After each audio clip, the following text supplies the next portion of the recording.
안녕하세요. 하루 필수 말씀 충전 하필 큐티 조종환입니다. 오늘 함께 나눌 하나님 말씀은 역대하 26장 1절에서 23절까지 말씀입니다. 유다 온 백성이 나이가 16세 된 우시아를 세워서 그의 아버지 아마샤를 대신하여 왕으로 세웠다, 이렇게 되어져 있어요. 아마샤가 왕으로 세워진 것은 아마도 아마샤가 이스라엘의 포로가 되었기 때문에 이 국가를 운영할 수 있는 상태가 아니어서 우시아를 왕으로 세웠다라고 볼 수 있겠죠.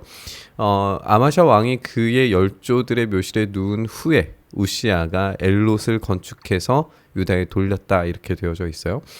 이 엘롯이라고 하는 장소 자체는 솔로몬과 또 여호사밧, 그러니까 유다가 강력한 영향력을 가졌을 때에 이 에시온 게벨의 배를 보관하고 만들었던 그런 장소와 가깝죠. 그러니까 이곳을 건축했다라고 하는 것은 아마샤가 차지하려고 했던 이 에돔에 대한 영향력 확장을 우시아가 해냈다라고 하는 이야기로 볼 수가 있어요. 우시아는 일찍 즉위해서 왕의 권한을 사용하지만 공동 섭정 기간을 가진 시간들을 포함해야 우시아의 이 52년간의 다스림의 시간이 결정이 될 거예요. 우시아가 그의 아버지 아마샤의 모든 행위대로 여호와 보시기에 정직하게 행하며 하나님의 묵시를 밝히 아는 스가랴가 사는 날에 하나님을 찾았고 그가 여호와를 찾는 동안에는 하나님이 형통하게 하셨다라고 그렇게 되어 있습니다. 여호와 보시기에 정직히 행하며, 이거는 아마샤를 떠올리게 만들죠. 아마샤도 하나님 보시기에 분명히 정직하게 행동했어요. 그런데 그 아마샤의 정직함이라고 하는 것은 하나님께서 주신 이 율법을 문자적으로 지키고 순종하는 것에 그쳤습니다. 그것을 마음속 깊숙이 해서 동의하면서 삶의 체계로 정치의 영역 모두에서 그렇게 지켜지지는 못했어요. 그런 측면에서 우시아의 이 정직함이 과연 내면의 깊은 동의에 의해서 일어났는가를 질문하게 되는데, 하나님의 묵시를 밝히 하는 스가랴가 사는 날 동안에 하나님을 찾았다라고 하는 이야기로 보아서 우리는 또다시 이 요아스가 대제사장이고 자기를 살려주었던 여호야다의 영향력 아래에 있을 때는 하나님을 찾았다가 그 여호야다의 죽음 이후에 반역하게 되는 그런 모습들을 볼 때에 이 세 인물들, 그러니까 요아스, 아마샤, 그리고 우시아까지 그들이 하나님 앞에 정직함으로 또는 하나님 앞에 순종함으로 복을 받았다가 그 후에 이 반역, 하나님을 향한 반대를 통해서 벌을 받게 되는 이 세 명의 왕의 시리즈를 우리가 읽게 돼요. 그래서 우시아는 이 두 선조 왕들의 모습을 합쳐놓은 것처럼 보여집니다. 그래서 아마샤의 어떤 일정 부분의 이 승리, 또 요아스의 어떤 이 긍정적인 부분들을 한편으로는 따라가지만 그럼에도 불구하고 그 이후에 보여지는 어떤 이 실패담들을 우리가 살펴보게 될 거예요. 여기에서 우리가 중요하게 생각해야 하는 것은 하나님께서 형통하게 하셨다라고 하는 점이겠죠. 하나님을 찾을 동안에는 그렇게 하나님께서 형통하게 하셨는데 그 형통의 내용이 무엇이냐라고 보면 그 내용 자체는 이 세 명의 왕들 중에서 가장 강력한 어떤 왕권을 회복했다라고 평가를 내릴 수 있을 것 같아요. 우시아가 나가서 블레셋 사람들과 싸우고 가드 성벽과 야브네 성벽과 아스돗 성벽을 헐고 아스돗 땅과 블레셋 사람들 가운데서 성읍을 건축합니다. 그리고 하나님께서 그를 도우사 블레셋 사람들과 구르바엘에 저주하는 아라비아 사람들과 마온 사람들을 치게 만드세요. 그래서 아라비아, 마온 사람들에 대한 영향력을 회복하는 것을 보게 됩니다. 또 암몬 사람들에 대해서 우시아에게 조공을 바치게 만들므로 인해서 이전에 유다가 가지고 있었던 남쪽 지역에 있었던 모든 영향력들을 지금 회복하는 것을 보게 돼요. 아까도 이제 엘롯 이야기가 나왔었기 때문에 이 에시온 게벨까지 이르는 가장 넓은 영토를 가졌던 솔로몬의 이 남쪽 지역에 있는 영향력들을 거의 다 회복하는 모습을 보게 됩니다. 그만큼 하나님께서 우시아를 강하게 하셨다라고 하는 것을 우리가 볼 수 있어요. 우시아가 매우 강성하여 이름이 애굽 변방까지 이렇게 퍼지게 되는 영향력을 회복하는 모습을 보게 됩니다. 우시아가 예루살렘에서 성 모퉁이 문과 골짜기 문과 성구비에 망대를 세워서 견고하게 하고 망대를 세우는 것, 이것이 이제 강력한 이 군사적 힘을 보여줌과 동시에 하나님께서 복을 주신 왕들에게 이런 견고한 건물들, 성읍들을 제공하셨다라고 하는 것을 이제 앞전 본문들에서 계속 이어오기 때문에 이 복에 대한 이 근거로 지금 제시되고 있다고 볼 수 있을 것 같아요.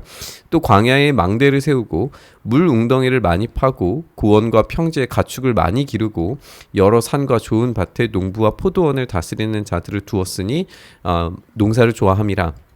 그러니까 지금 외부로는 강력한 영향력을 통해서 이 외적들에 대한 이 방어 를 잘 구축한 모습을 보게 되고 그만큼 이제 외세에 대한 안정을 누리게 만드는 것을 우리가 보게 되죠. 군사적으로 굉장히 강성한 힘을 만드는 것을 우리가 보게 돼요.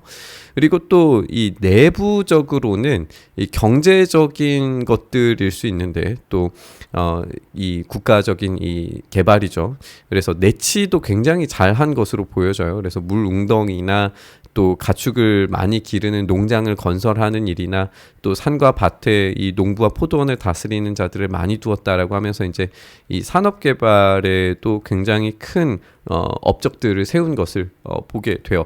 이렇게 외부로나 내부로나 성공적인 통치를 하고 있기 때문에 우시아라고 하는 인물 자체가 굉장히 능력 있는 왕이었다는 것은 의심의 여지가 없습니다.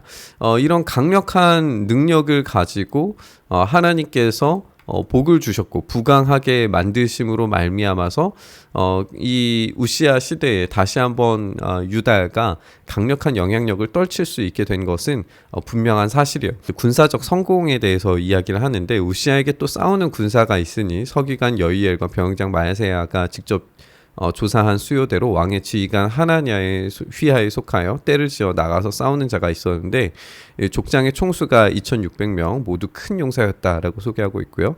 그 휘하의 군대가 30만 7500명이고 건장하고 싸움에 능하고 왕을 도와 적을 치는 자들이고 우시아가 그의 온 군대를 위하여 방패와 창과 투구와 갑옷과 활과 물맷돌을 준비를 하고 또 예루살렘에서 제주에 있는 사람들에게 무기를 고안하게 하여 망대와 성곽 위에 두어 화살과 큰 돌을 쏘고 던지게 하였으니 그의 이름이 멀리 퍼짐은 기이한 도우심을 얻어 강성하여심이라. 이 기이한 도우심도 결국에는 하나님께서 하셨다라고 하는 것이 강조되고 있어요. 여기에서 이 방패와 창과 투구, 갑옷, 활, 물맷돌 그리고 무기를 고안하게 만들었다라고 하는 것으로 봐서 우시아가 정말 이 대단한 왕이었다라고 하는 것을 다시 한번 확인을 하게 되죠. 그래서 군사적 이 승리 에 대한 이야기, 그래서 영향력을 확장했다는 이야기와 그리고 이 도시 내부 유다의 내치가 성공적으로 이루어졌다라고 하는 것을 우리가 함께 봤고 또 이 군대의 이 강력함 이것들이 이제 연결되면서 우시아가 다스리고 있는 유다의 이 강성함이 어떠한 것인가를 우리에게 보여주고 있어요. 이렇게 하나님께서 기이한 도우심으로 형통하게 하심으로 이런 강성함을 얻게 되는 모습을 보게 됩니다. 근데 이것을 이제 자기의 것으로 삼으려고 하는 순간, 그리고 자기의 왕권을 더욱더 강력하게 만들려고 하는 순간, 이 모든 강성함들이 물거품처럼 사라지는 것을 우리가 보게 되겠죠. 그가 강성하여짐에 그의 마음이 교만하여 악을 행하여 그의 하나님 여호와께 범죄하되 곧 여호와의 성전에 들어가서 향단에 직접 분향하려고 했다. 거죠. 이때 제사장 아사랴가 여호와의 용맹한 제사장 80명을 데리고 그의 뒤를 따라 들어가서 우리가 이제 요아스 시대에도 스가랴가 성전에서 죽은 예시가 있기 때문에 이 용맹한 제사장 80명은 끝까지 저항해서 피를 흘릴 각오를 하고 왕을 뜯어 말릴 그런 사람들이라고 생각을 해볼 수 있겠죠. 지금 우시야가 얼마나 강력한 왕이었을까를 생각을 해보면 됩니다. 지금 외부적으로도 군사적 승리를 이루었죠. 그리고 내부적으로도 국가를 부강하게 지금 운영하고 있죠. 군사적으로도 이 무기 체계들과 또 군대들을 잘 정비하는 아주 뛰어난 업적을 가지는 왕이에요. 여기에다가 이제 제사장의 역할까지 하려고 했다는 것으로 보아서 이 사람이 이제 전제군주적인 모든 이 국가의 운영 체제를 자신에게 속하도록 만드는 강력한 이 왕권 강화를 얻으려고 했다라고 하는 것을 우리가 손쉽게 알아볼 수 있어요. 그런데 그것을 막아서려고 할 때에는 진짜 이 용맹한 죽음을 각오한 죽음을 불사하는 그런 제사장들이 필요했을 거예요. 우시야 왕 곁에 서서 그에게 이르되 우시야여 여호와께 분향하는 일은 왕이 할 바가 아니요 오직 분향하기 위하여 구별함을 받은 아론 자손의 제사장들이 할 바이니 성소에서 나가소서 왕이 범죄하였으니 하나님 여호와께서 영광을 얻지 못할 겁니다라고 그렇게 이야기를 하고 있습니다. 이 지적은 매우 정확하고 분명한 지적이고 우리가 이 민수기에서 살펴볼 수 있는 이 고라 자손의 반역과도 연결을 시켜서 생각을 해볼 수 있을 것 같아요. 어쨌든 인정받지 못한 제사장의 역할을 하려고 했을 때 하나님께 범죄하는 것이다 라고 하는 것을 분명하게 언급을 하고 있습니다. 그러면 이런 지적 앞에서 왕은 어떤 태도를 취해야 할까요? 이게 이제 질문인 거죠. 잘못할 수도 있고 실수할 수도 있을 겁니다. 인간의 부족함과 연약함은 분명히 이런 잘못을 실수를 자기의 어떤 교만함을 저지를 수도 있어요. 그런데 우리가 다윗만 생각해 보더라도 이 다윗이 교만하여져서 자기 신하의 아내를 빼앗고 그리고 자기의 신하를 죽이고 그것을 직접적으로 지적하는 이 선지자 앞에 섰을 때에 다윗의 반응은 무엇이었냐면 즉각적으로 회개하고 눈물로 하나님께 기도하는 것이었어요. 하나님께서 벌을 준비하셨고 내리셨지만 그럼에도 불구하고 회개했을 때 하나님께서 용서하심을 입었단 말이죠. 그러면 여기에서도 왕이 이 말을 들었을 때에 어떠한 태도를 가지느냐에 따라서 완전히 다른 결과가 나왔을 거예요. 근데 우시야는 잘못된 선택을 하죠. 우시야가 손으로 향료를 잡고 분향하려고 하다가 화를 내니라고 되어져 있어요. 그러니까 화를 냈다라고 하는 것은 한마디로 이제 듣지 않겠다라고 하는 거죠. 우리는 듣지 않는 왕들의 결과가 얼마나 비참했는지 앞선 이 두 왕들을 통하여서 함께 살펴봤죠. 그가 제사장에게 화를 낼 때에 여호와의 전 안 향단 곁 제사장들 앞에서 그의 이마에 나병이 생겼다 이렇게 되어져 있어요. 그러니까 지금 제사장들 앞에서 이마에 나병이 생겼기 때문에 곧바로 확인할 수 있었습니다.